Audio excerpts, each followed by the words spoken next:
Le 7 décembre 1971, la police de Westfield est contactée pour une vérification au 431 Hillside Avenue. Des voisins et des professeurs s'inquiètent de ne pas avoir de nouvelles de la famille List depuis plusieurs semaines. À leur arrivée, les policiers découvrent un grand manoir plongé dans le noir. Ils font le tour de la propriété et parviennent à entrer par une fenêtre laissée ouverte.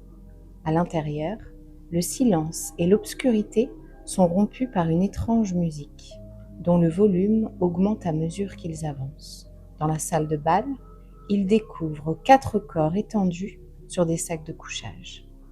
Dans le coin, un magnétophone diffuse de la musique classique en boucle. En poursuivant la fouille, ils trouvent une lettre manuscrite de 5 pages. « Cher pasteur, je sais que ce que j'ai fait n'est pas correct. » La lettre est signée de la main de John Emil List. Alors comment ce père de famille, d'apparence normale, a-t-il pu se transformer en un tueur froid et méthodique? Et pourquoi son histoire est-elle souvent comparée à celle de Xavier Dupont de Ligonnès?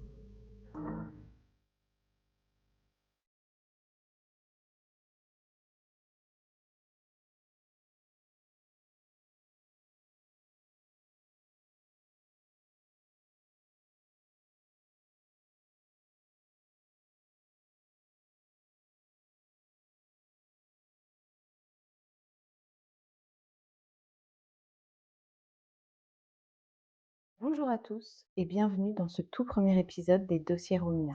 Avant de commencer, n'hésitez pas à vous abonner et activer la cloche pour être averti de mes prochaines vidéos.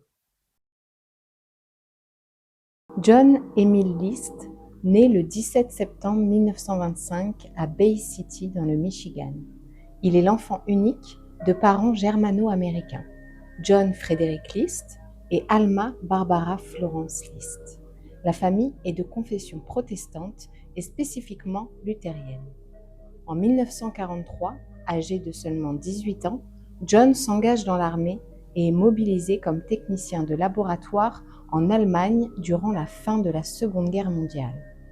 De retour aux États-Unis, il s'inscrit en 1946 à l'Université du Michigan à Ann Arbor, où il obtient un diplôme en administration des affaires, puis une maîtrise en comptabilité. En novembre 1950, la guerre de Corée s'intensifie et il est rappelé au service militaire actif. C'est à Fort Hostice, en Virginie, qu'il rencontre Helen Maurice Taylor, veuve d'un officier d'infanterie tué en Corée et mère d'une petite fille, Brenda. Le 1er décembre 1951, John et Helen se marient à Baltimore et la famille déménage dans le nord de la Californie. Grâce à ses diplômes, John trouve facilement du travail, mais il peine à les garder. En 1952, il travaille pour un cabinet comptable à Détroit, puis comme superviseur d'audit dans une entreprise de papier à Kalamazoo. C'est ici que naissent leurs 3 enfants. Patricia en 1955, John Jr. en 1956 et Frédéric en 1958. En 1959, il devient superviseur général du service comptable, mais perd à nouveau son emploi. À la même époque, Hélène, contaminée par la syphilis par son premier mari, développe des symptômes graves et sombre dans l'alcoolisme. En 1960, Brenda se marie et quitte la maison. John, lui, décroche un poste de directeur du service comptable chez Xerox et la famille s'installe à Rochester. Mais la santé d'Hélène se dégrade. Elle souffre désormais de syphilis tertiaire, entraînant perte de mémoire, saute d'humeur et douleurs physiques. En 1965, John accepte un poste de vice-président à la National Bank de Jersey City. Lui et Hélène tombent amoureux d'un immense manoir victorien de 19 pièces, mais le prix est au-dessus de leurs moyens. John demande à sa mère, Alma, de les aider à financer l'achat du manoir. Alma accepte et y emménage avec eux. Très âgée, elle peut ainsi se rapprocher de son fils et ne plus vivre seule. Toute la famille s'installe donc au manoir Brisnall au 431 Hillside Avenue à Westfield. Mais en 1966, John perd encore son poste. Ses employeurs reconnaissent sa compétence, mais tous soulignent son manque de sociabilité et ses difficultés relationnelles. C'est à ce moment-là que tout bascule dans sa tête. Il va errer pendant 4 ans à la recherche d'une stabilité qu'il ne trouve pas. Et c'est en 1970 qu'il commence à planifier les meurtres de toute sa famille. Le 9 novembre 1971, la journée commence comme d'habitude.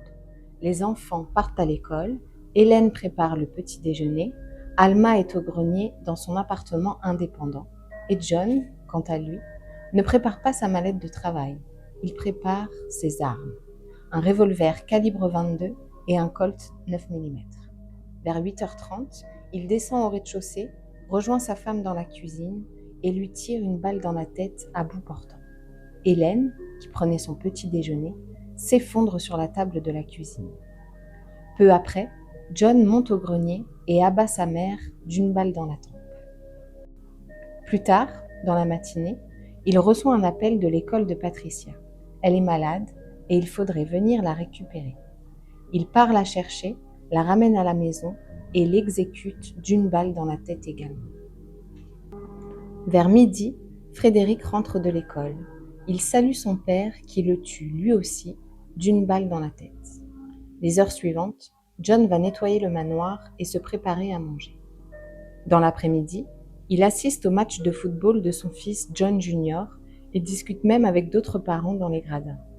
De retour à la maison, il tue son fils aîné après une lutte violente, lui tirant dessus à plusieurs reprises. L'autopsie révélera au moins 10 impacts de balles. John List vient en seulement quelques heures d'abattre froidement toute sa famille. Sa femme Hélène, 47 ans, sa mère Alma, 85 ans, et ses 3 enfants. Patricia, 16 ans, Frédéric, 13 ans, et John Jr., 15 ans. Il dispose ensuite les corps de sa femme et de ses enfants dans la salle de bal sur des sacs de couchage et laisse celui de sa mère au grenier. Avant de fuir, il prend soin de prévenir les écoles que la famille part voir un proche malade en Caroline du Nord. Il demande au facteur d'interrompre le courrier, coupe le chauffage, laisse une lumière allumée et met en marche le magnétophone. Puis, il rédige une lettre adressée à son pasteur luthérien, la seule personne en qui il a confiance. Il dîne et monte se coucher. Le lendemain matin, il prend sa voiture et quitte le manoir pour toujours. Il conduit jusqu'à New York, laisse sa voiture sur le parking de l'aéroport JFK et disparaît. Un mois plus tard, certains professeurs des enfants et des voisins commencent à s'inquiéter. Personne n'a vu la famille List depuis des semaines et les lumières du manoir sont désormais toutes éteintes. Le 7 décembre 1971, quand la police arrive, ils découvrent les corps de Hélène, Patricia, Frédéric et John Jr. alignés sur le sol de la salle de bal, mais aucune trace ni du père ni de la grand-mère. En fouillant le bureau, ils trouvent la lettre manuscrite. Je sais que ce que j'ai fait n'est pas correct, mais je ne pouvais pas laisser ma famille continuer à souffrir dans ce monde, à perdre la foi et à tomber dans le péché. J'espère que Dieu comprendra que je les ai emmenés à lui et qu'il leur pardonnera, ainsi qu'à moi. PS. Maman est au grenier, elle était trop lourde à déplacer. La lettre est datée du jour des meurtres. Les enquêteurs comprennent donc qu'il a 1 mois d'avance sur eux.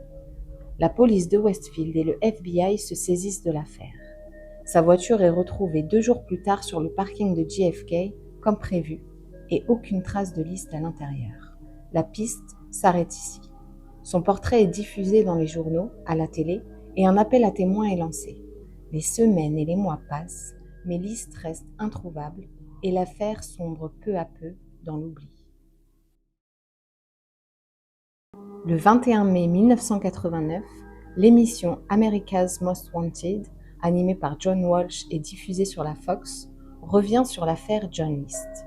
Des acteurs rejouent la vie de la famille et le drame du 9 novembre 1971.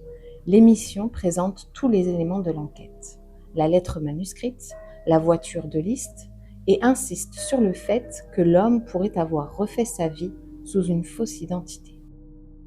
Pour l'occasion, le sculpteur médico-légal Frank Bender a réalisé un buste représentant ce à quoi pourrait ressembler John List 18 ans plus tard. Il ajoute une description psychologique. Un homme strict, mal à l'aise socialement, pieux, avec une calvitie avancée et des traits austères. L'émission se termine sur un appel au public. Si quelqu'un pense reconnaître Liszt, comme un ami, un voisin, un collègue de travail, qu'il contacte les autorités et chaque témoignage sera vérifié.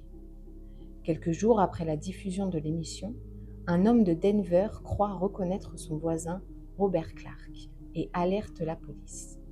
Le 1er juin 1989, le FBI arrête John Liszt en Virginie, où il vivait depuis 18 ans sous l'identité de Robert Clark. À seulement 450 km de Westfield, il avait refait sa vie et s'était même remarié en 1985 avec Dolores Miller, qu'il avait rencontrée lors d'un rassemblement religieux, et à qui il avait décrit sa première épouse comme alcoolique et ayant succombé à un cancer. Dolores déclare le 3 juin 1989 « Cet homme n'est pas l'homme que je connais. L'homme que je connais est gentil, aimant, un mari dévoué et un cher ami. » Le procès s'ouvre en avril 1990, 19 ans après les faits, au tribunal du comté d'Union Elizabeth dans le New Jersey. John Liszt est jugé pour 5 meurtres avec préméditation. L'accusation n'a aucun mal à prouver la préméditation.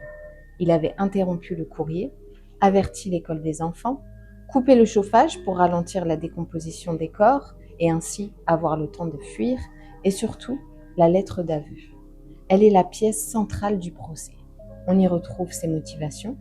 Tout d'abord, le motif religieux. Il dit avoir tué sa famille pour sauver leurs âmes et leur éviter de perdre la foi. Selon lui, sa femme Hélène s'était détournée de l'Église à cause de sa maladie et de son alcoolisme. Il craignait que ses enfants, et surtout Patricia qui voulait devenir actrice, ne tombent dans une vie de péché. Dans les années 70, il vivait dans une Amérique libérée et le père de famille n'arrivait plus à maintenir la pratique religieuse dans la vie de ses 3 adolescents. Ensuite, on retrouve le motif financier. Suite à son licenciement en 1966, John enchaîne les postes subalternes qu'il perd rapidement, souvent à cause de son manque de charisme et de ses difficultés sociales. Mais cette situation précaire, il la cache à sa famille par honte. Pour maintenir leur train de vie, il puise dans les économies de sa mère, Alma. Pendant des mois, il fait semblant tous les matins de se rendre au travail pour maintenir une image de père et mari modèle. En réalité, il passe ses journées à lire les journaux et errer dans les halls de gare. Dans sa lettre, il reconnaît être dans une impasse financière et avoir peur de perdre la maison, mais insiste que ce n'est pas la raison principale. En tant que fervent luthérien, accepter l'aide sociale aurait été une honte insupportable pour lui et pour sa famille. L'accusation insiste sur le caractère rationnel, organisé et méthodique de ses actes et refuse d'atténuer toute responsabilité morale. En face, la défense admet les meurtres mais plaide d'un état mental altéré. John Liszt souffrait d'un trouble obsessionnel compulsif et d'une dépression grave. Mais le 12 mai 1990, le jury rejette l'argument de l'insanité. John Liszt est reconnu coupable des 5 meurtres avec préméditation et condamné à 5 peines de prison à vie consécutives. Il meurt d'une pneumonie en prison en 2008 à l'âge de 82 ans.